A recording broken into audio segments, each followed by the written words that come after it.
Okay, she said making sure you do your homework on time. My friend in the back said reading together, which is actually my first bullet point.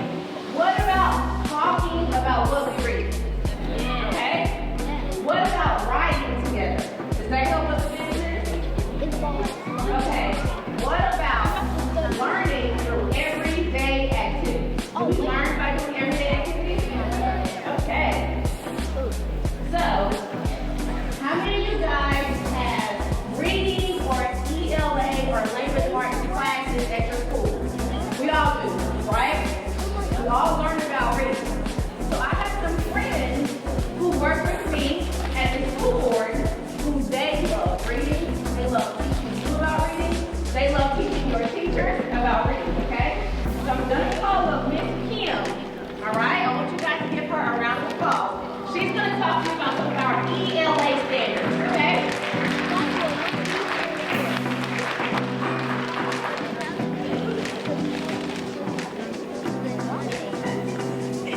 So good evening. I'm so excited to be here with you today. My name is Kim Dickery. I am the K-5 supervisor for the district.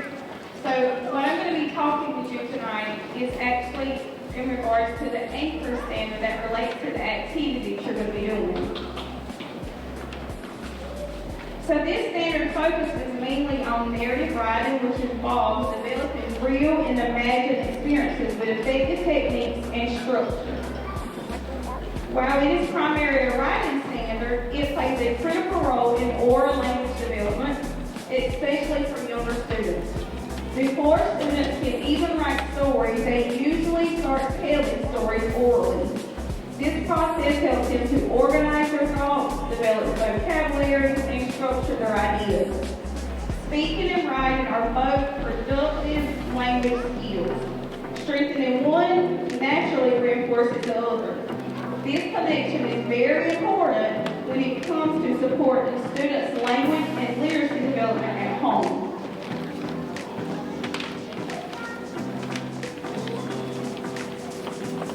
On the next few slides, you're going to see grade 10. This one shows K-5. It's going to show you the new skills that's added at each grade level. So narrative writing builds progressively from kindergarten through 12th grade. Students refine their storytelling by incorporating new elements for each grade level. For example, in kindergarten students begin by drawing pictures, dictating stories before they even start to write. They focus on single events and add details when prompted. Now, first grade will become that skill. Writing expands to not just one detail, but now they're focusing on 2 or more events. Students start using transitional words like first, last, next, then to structure their stories. In second grade, at this stage, students describe characters' actions, thoughts, and feelings. By the time they get to 3rd grade, they have to incorporate dialogue. Then in 4th grade, students begin to start setting the stage, developing characters and situations. By the time they get to 5th grade, they should have mastered all these skills for kindergarten before, but now 4th grade actually focuses on pacing. Pacing becomes a new skill. Students learn to speed up or slow down when they're writing stories to create an effect. The next grade span is actually middle school. As students enter middle school, their narrative writing deepens and it becomes more complex with their writing. 6th grade students, their stories become more structured and they focus on character development. As they enter 7th grade, they start focusing on point of view. Students also work on capturing action thoughts and descriptions in their writing. By the time they get to 8th grade, they start reflecting on reflection pieces in the introduction, allowing students to explore the meaning behind their experiences. So again, all these skills are built upon all the way up to high school. So when students get to high school, the grade span for 9th and 10th grade, they focus on students' experiences using multiple points of view and plot lines. By the time they're 11th and 12th grade, at this level, students work on emphasizing significance in their writing, and they build towards a distinct tone. Now that's a lot. key points for tonight that I want you to truly take away from all I said are the progression of writing illustrates how skills are evolved over time, from storytelling to the jungle grades to complex techniques once they enter high school. Oral language, this is one of the most important things. Oral language is the foundational skill to both reading and writing. Encourage children to tell stories and write stories at home supports their literacy growth. And last but not least, families play a critical role in fostering strong writing skills by encouraging conversation, asking children to describe their experiences, and also encourage creative storytelling. So talk. When your children come home, ask them how their day is. Encourage that oral language to build them. Thank you. Let's get this PM around the clock. Okay, parents. So now I want to talk to you. So talk back to me. Tell me about some of the key takeaways that Ms. Kim just shared. How often do you engage our little ones in conversation when they come home? Every day. Thank you. What are some of those conversations like? Thank you. She answered. She said, "Did you have a good day?" I heard somebody over here say, "How was your day? What did you do today?" What about the responses that you're receiving from the students?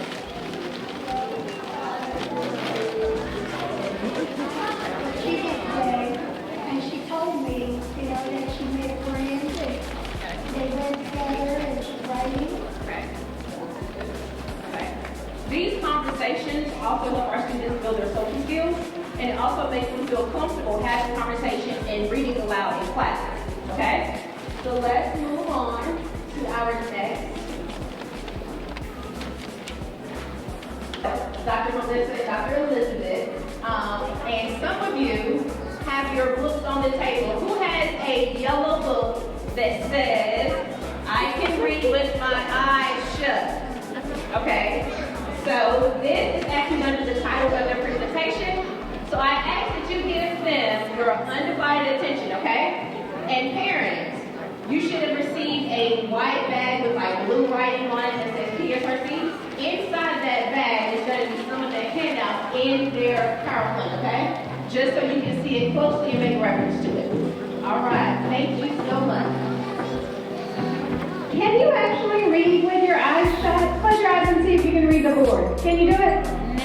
No, you can't. So sometimes Dr. Seuss does things that are silly, and sometimes Dr. Seuss does things that are serious. And that's what we're going to do tonight. Some silly things and some serious things. And my name is Melissa Wren, and I am a professor at UNCP. Who wants to go to UNCP when you grow up? Anybody? Oh yeah, we like that. And this is my colleague. I'm Elizabeth Landry, and like said, I'm at UNCP and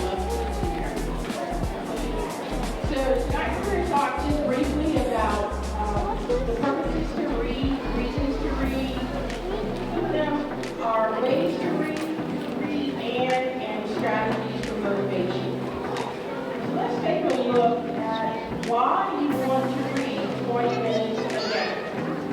So in your packet, you can see we have two students. We have James on the left side, and we have Travis on the right. So James, he reads 20 minutes a day, 5 days a week.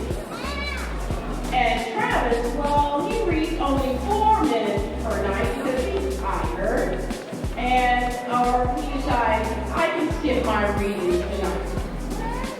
So in 1 week, James has read 100 minutes. In 1 month, he's read 400 minutes of reading. But let's look at Travis. Travis is only at 80.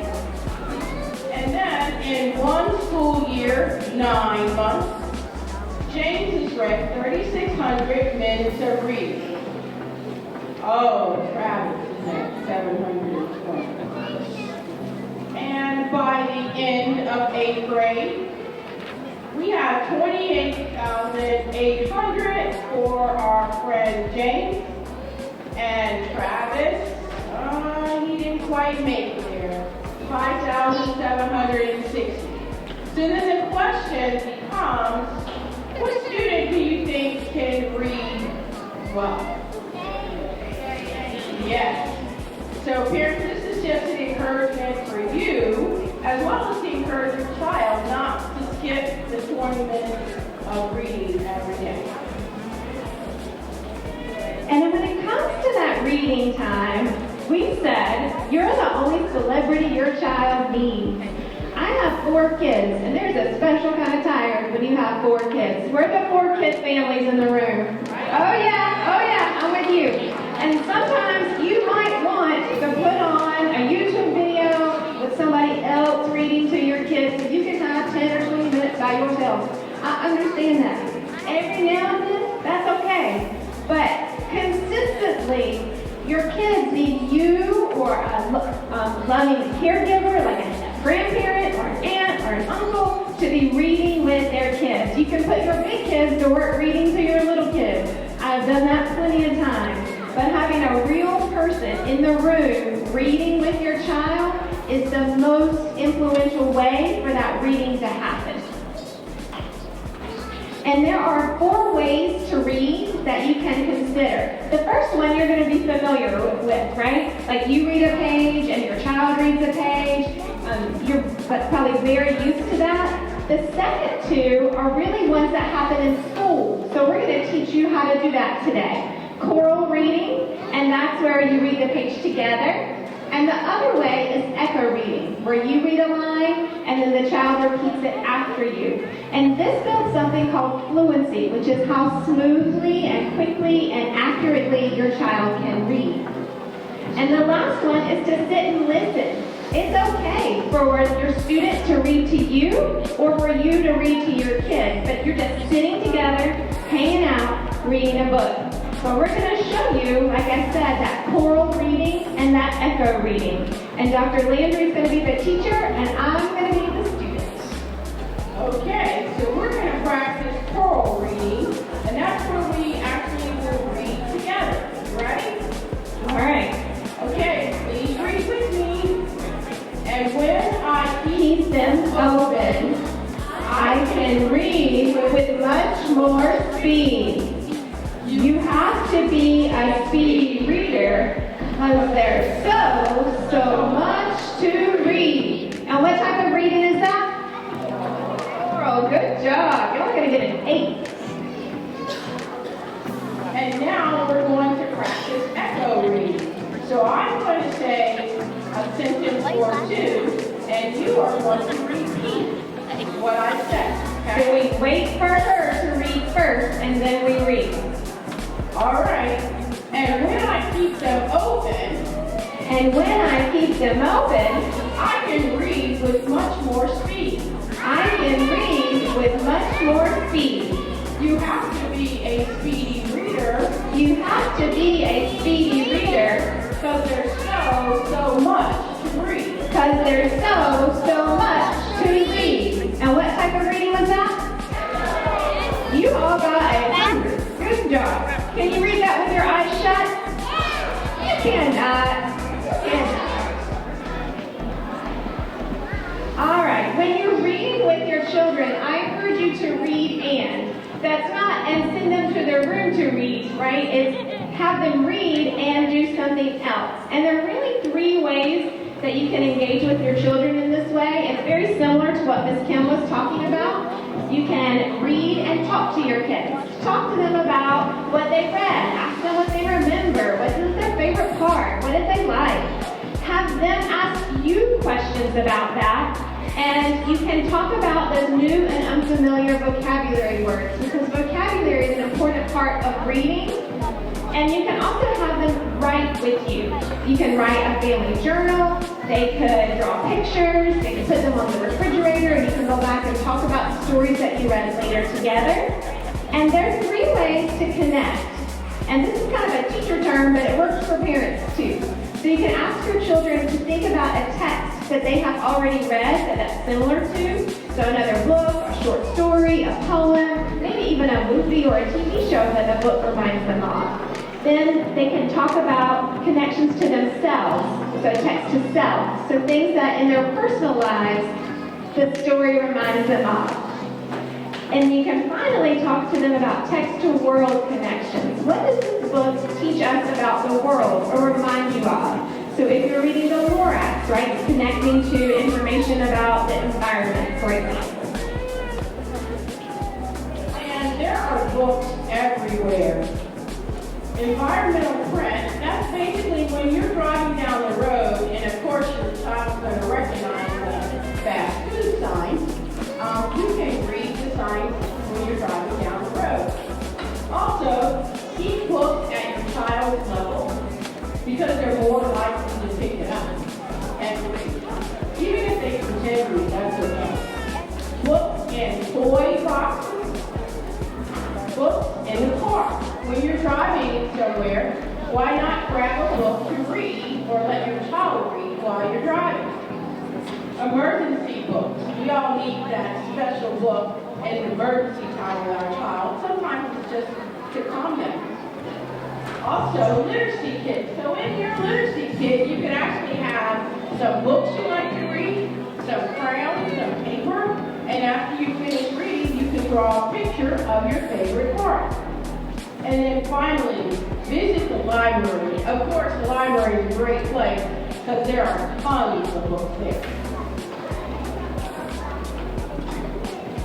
So for our younger children, some things that we can do to motivate them is establish a routine. Maybe each evening at 8 o'clock, you sit down and you read a book with them. Repetition. Okay, so listen, parents, you have some books on your table, and you might actually end up reading I Can Read With My Eyes Shut for the 50th time, but that's okay because it helps your child. They enjoy reading with you, and they also will start to learn some of the words. So are you and your child ready? Be responsive in the moment. Reading is such a wonderful time just to sit with your child. They get to feel the warmth of you next to them, and they get to see you model for them what a good reading does. But let's say those kids are older, right? Where are my teenagers at?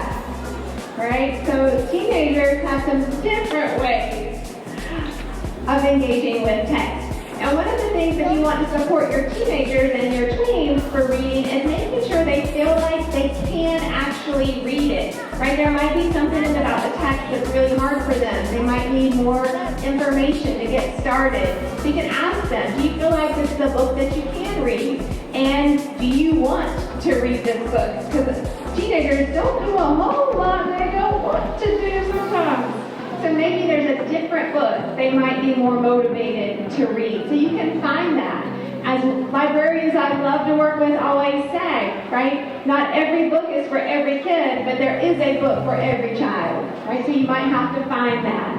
And some things to do, I personally do this with my daughter. We have a book club together. She picks up the book and we read it. We both have a month to read it because we're busy. And then we get together and we talk about it. Another thing to do is outside rewards, and I put an asterisk by that because I want to be really honest. Research on that is a little mixed, but I live in the real world, and with one of my children that was a very reluctant reader, I would give him a reward, right? If he read the book for the movie, I'd take him to go see the movie. So a treat that's small, related to the content of the book, I think is reasonable for parents trying to encourage your teenagers to read. And you can see there's some other things that you can do, but really they involve choice, talking about students and finding ways to encourage them to read and to find that just right book.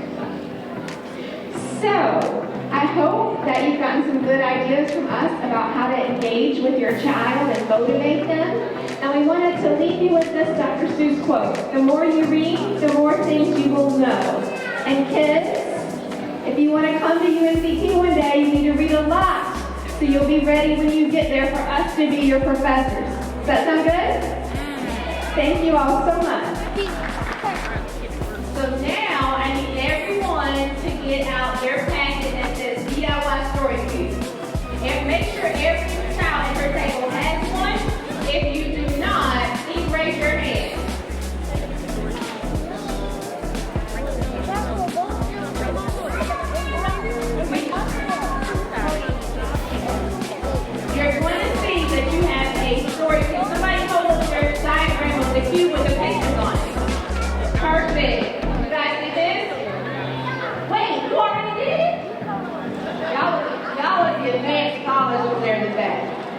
So take your time, go ahead and get your cue.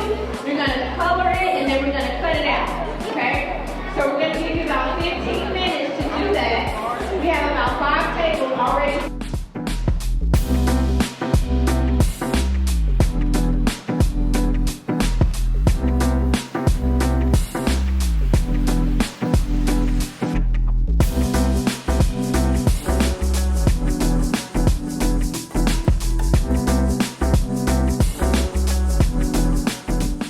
Second sheet, it says beginning, middle, and end.